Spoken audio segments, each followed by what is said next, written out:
సందెపొద్దు మేఘం పూల జల్లు కురిసేను చూడు అంటూ కమల్ హాసన్ రంగులు చల్లుకుంటూ మళ్లీ ఎగురుతున్నారు.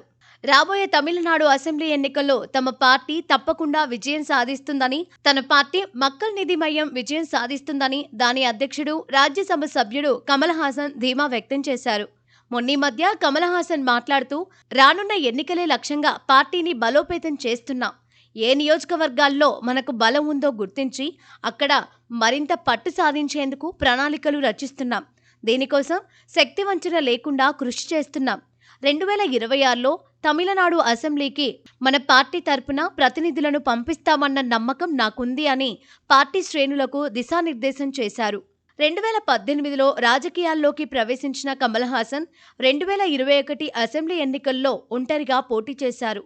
ఆ ఎన్నికల్లో ఆయన పార్టీ ఒక్క స్థానంలోనూ గెలవలేకపోయింది. స్వయంగా కోయంబత్తూర్ సౌత్ నియోజకవర్గం నుంచి బరిలోకి దిగిన కమల్ హాసన్ సైతం బీజేపీ అభ్యర్థి వనతి శ్రీనివాసన్ చేతిలో ఓటమి పాలయ్యారు.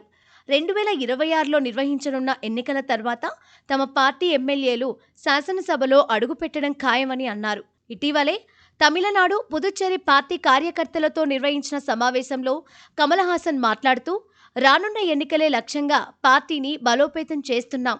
ఏ నియోజకవర్గాల్లో మనకు బలం ఉందో గుర్తించి అక్కడ మరింత పట్టు సాధించేందుకు ప్రణాళికలు రచిస్తున్నాం అంటూ జనాలకి ఉత్సాహాన్ని ఇస్తూ ప్రసంగించారు. జనాలైతే కాసేపు కమల్కు జై కొట్టి వెళ్లిపోతున్నారు. కానీ ఓటు మాత్రం దళపతి విజయ్కే డంకా బజాయించి మరీ వేస్తారని మరికొందరు అనుకుంటున్నారు. మొత్తానికి చాలా తెలివిగా రాజకీయాల్లో వేలు పెట్టకుండా మాత్రం రజనీ తన ఇమేజ్ను చెక్కు చెదరనీయడం లేదు.